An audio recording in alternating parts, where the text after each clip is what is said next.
Oh, hello, it is I, your boy Gomi, and it is that time once again for another UFC card. This time we're going to be looking at UFC 289, Amanda Nunes versus Irene Aldana. As I'm sure you guys all know, this is not the hype card. This is going to be one of the cards of all time. Sorry for you Canadian fans that this is a card you get, but there's some sneaky good fights. I don't think it'll be holistically trash, but as you can tell, we're all holding out for 290 and 291. Let's be honest here. In fact, even the entire month of June, it's really just, honestly, I think the best thing in all of June is Ilia Topuria versus Josh Emmett, but I digress. Let's go ahead and take a look at this card before we break down the main event. So, Nunes versus Aldana, 289. It's going to be in Canada, so lo and behold, there's going to be a lot of Canadian fighters, and there's some sneaky setups with those, to be honest with you. First and foremost, we have Diana Belbita versus Maria Oliveira. As you can tell, this is a pick'em, but I feel it's more because not a lot of people are going to be really caring much about this fight. To be perfectly honest with you, I'm going to go with Maria Oliveira, I guess. David Dvorak versus Stefan Erceg. Now, David Dvorak keeps ducking Muhammad Mokaev. I don't know why he keeps doing that. Well, now he's taking a short notice fight against a debut fighter who honestly is probably going to beat him up. I'm going with Stefan Erceg. For what I've seen from him on the regional scene, I don't think David Dvorak has a chance. David Dvorak, I think, would lose to Muhammad Mokaev, but he honestly probably had a better chance than he does against Stefan Erceg. I think those odds should get pumped up a little bit, and it's going to feel real bad when you lose against a debut guy. Yep, that's it for the early prelims. We got two fights in the early prelims, and here's the thing, guys.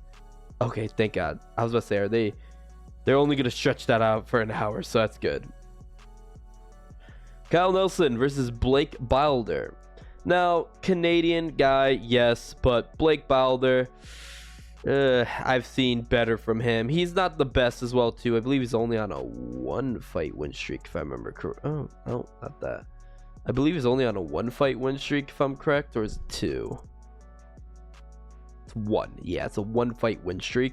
That was his UFC debut.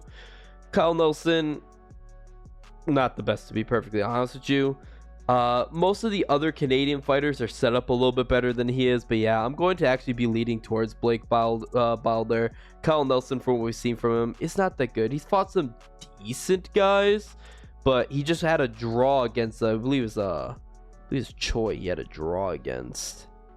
Yeah, he had a draw against him. That was a solid fight, but still. Ayman Zahabibi versus. I'm out of respect for your name. I will not say it. Aroy Liang. Whatever the case is, Zabibi, I feel, is going to be losing this fight. I don't have much faith in him in this regard. I don't know why this is in bigger view, but all right. Miranda Maverick versus Yasmin Yazadifakas. Yasmin. Yes, I've always been garbage at pronouncing her name, but yes. Again, another fight where I feel they did not set the Canadian up very well, which is very bizarre. Really thought they would set up the Canadian fighters with some favorable matchups. Yasmin's going to be fighting for ranking in the top 15, but Miranda Maverick, I think, is going to be the better fighter. Miranda Maverick's striking is solid for women's flyweight, and her grappling solid as well too. She's very strong overall. That's what I've noticed about Miranda Maverick. She seems very strong in the clinch and is very strong on the ground, and like I said, solid striking. While Yasmin has struggled in her last couple fights against Fernandez and against Silva. She struggled hard, even losing a decision to Silva. And that's the thing too, she does not have any power. She really doesn't have any power.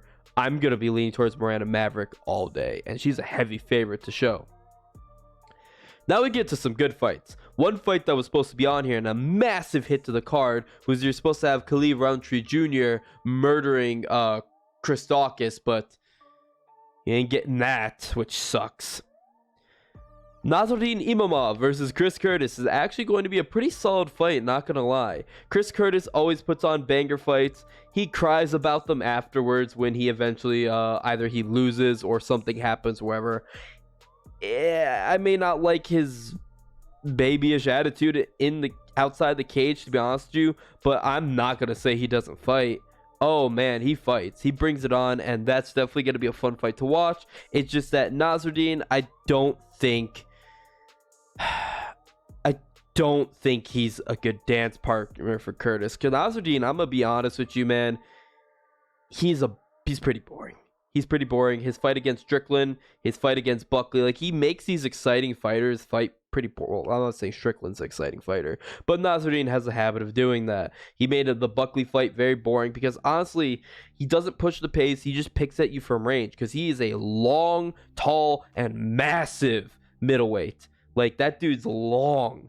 And he's just going to pick at Curtis for range because Curtis is a small middleweight that probably could drop down to welterweight, to be honest with you. I mean, Buckley did, and Buckley looked pretty good doing it. And then his last dance partner, Kelvin Gaslam's doing it as well, too. So, I don't know. I would like to see Curtis win because, like I said, he's a fun fighter to watch, and I want to keep seeing him progress, but Nasruddin Imavov, I feel, is going to take him apart, to be perfectly honest with you. I think he should be a little bit more of an underdog, but I'm rooting for Curtis. But Imavov probably is going to win. Marc-Andre Barriault versus Eric Anders. Don Ige versus Nate Landwehr. Mike Malone versus Adam Fugit. And the true main event, Charles Oliveira versus Beneil Dariush. And then the not true main event, Nunes versus Aldana. I'll be going over each of these 5 fights individually in my separate videos, which the one separate video will be for the main event. So we'll be going into the main event, the title fight. We'll be going over that in this video, which is going to be Amanda Nunes versus Irene Aldana for the bantamweight title, the women's bantamweight title. This fight, like I said, believe it or not, I don't think it's going to be a complete and total wash for Amanda Nunes, to be honest with you. I feel like it'll be more competitive than we think, but that's because of X factors. Regardless, let's get to the tape. Amanda Nunes is going to be 35 years of age, 22 wins, 5 losses, 13 knockouts, 4 submissions, 5'8" in terms of height, orthodox stance, 69-inch reach advantage, a 2.61 takedown average, a 57.43% significant strike accuracy, minus 330 favorite. Significant wins over Juliana Pena, Chris Cyborg, Holly Holm, and Valentina Shevchenko twice. Irene Aldana, 35 years of age, 14 wins, 6 losses, 8 knockouts, 3 submissions, 5'9" in terms of height, orthodox stance, 68.5-inch reach disadvantage, but only slightly. A takedown average of 0.20, not a lot of takedowns. 43.58% significant strike accuracy, plus 260 underdog, with significant wins over Yana Santos and Kathleen Vieira. Now, Amanda Nunes. I'm going to lean towards Amanda Nunes. I will be honest with you, I will lean towards her, but I do acknowledge that she can lose. Amanda Nunes has been weathered. She's 35 years of age, which is, while Irene Aldana is actually older. I believe she actually just had a birthday after me making this graphic, to be honest with you. But Irene Aldana is older, but not older in fight years. Nunes has had more fights. She's had more tougher fights. She's been at the top of 2 divisions for a long time, and that wears on her. Also, we've seen in her fight against Juliana Pena. Yes, she lost the first fight against Juliana Pena, but to be perfectly honest with you, I think there was other things going on. I think COVID, I think X factors, like she was moving gyms, she had a fallout or whatever with American Top Team. She now trains in private too. There's just a lot of things that just don't look good on Nunes' part. I don't feel her head's all the way in there, to be perfectly honest with you. If we look at it, Nunes is good in striking. She's great in striking, jiu-jitsu, grappling, everywhere. She's balanced. She's got good submissions. She's got knockouts. She has a lot of, she has a high takedown average, high significant strike accuracy. She's better than Irene Aldana everywhere. Irene Aldana only really probably matches her in the boxing aspect of striking. Nunes has definitely got better kicks. But that's really it. But then again, is she there? Yeah, she had an amazing beatdown of Juliana Pena in the rematch. So you're thinking, oh, Nunes is back.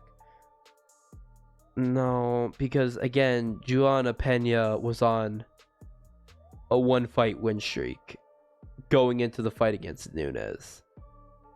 I think it was more so Juliana Pena was never good, and this is the worst version we've ever seen of Nunes. Nunes then came back a little bit and then had a beatdown of her. I will say, though, Juliana Pena is extremely tough. It doesn't surprise me she didn't get finished. But that just looks bad on Nunes' part. If Nunes comes up, she shows up, she's got the better skills, I feel she'll win. I don't think she'll take down Irene Aldana because I also think she's extremely tough, and I don't think she'll be finished. But I don't know, man. There's just too many variables on Nunes' part. I constantly see Irene Aldana winning the fight. Irene Aldana's only real avenues is by knockout. She does have some pretty decent ground game now, though she doesn't go to ground now. Her submission game has gotten better. She's made improvements, actually. And she's even improved on her boxing, which is her best aspect. But I don't think it's enough to take down Amanda Nunes unless we have, like I said, a lesser version of Nunes. Nunes was just walking into jabs from Pena, and Irene Aldana is much more sophisticated when it comes to her overall boxing. Jabs, hooks, shovel uppercuts, she does them all. And she also has a very high significant strikes landed per minute as well too. She throws a lot. She absolutely throws a lot. She attempts a lot of strikes. She doesn't have a ton of power. She did get some nice knockouts her last 2 fights, but Santos was showing her boxing. This was actually an up kick KO which was a liver shot. Weird, very weird. That's really Irene Aldana her only avenue to winning, and also just using her Mexican toughness to basically tough it out and maybe outlast Nunes, because she didn't have good cardio in her first fight against Pena, but the second fight that was cleaned up. One issue though I will say on both women's part, to be honest with you, horrible activity. Another reason why not many people are excited for this fight, and not many people even know who Irene Aldana even is, because for the last 3 years, one fight. And guess what? 2023, she's not fighting again this year. She fights once a year. Like, what? Like, even before then, she would fight she fought 3 times a year. Then she just went, okay, I'm gonna fight once a year. Like, even Nunes is not nearly as active as she used to be as well, too. Like, barely any fights, honestly. Twice a year in 2019, once in 2020, twice in 2021, once in 2022. Like, they're not very active. Nunes is because she's wearing down, honestly, with her fight, because she's getting older in fight years. Irene Aldana is just wasting her prime, honestly. She effectively wasted her prime. But I don't know. It's the only real likely person for Nunes to fight. I did not want to see a Juliana Pena rematch, to be perfectly honest with you, so I'm glad we're not getting that. But this fight's not much crazier. It's more so about the main event. But yes, as of right now, my official prediction is I'm going to lean towards Nunes. A lot of people as well, too, because Nunes used to be always minus 500 to 800. The odds makers are now understanding, hey, maybe Nunes isn't all that. And she's still a heavy favorite, but not as insane as she was in the Pena fight, the first one, where Pena was plus 1,000. So guess we put $10 on Pena, and I got a little nice payout there. Regardless, let me know what you think in the comment section down below. This has been your boy Gomi. Bye-bye.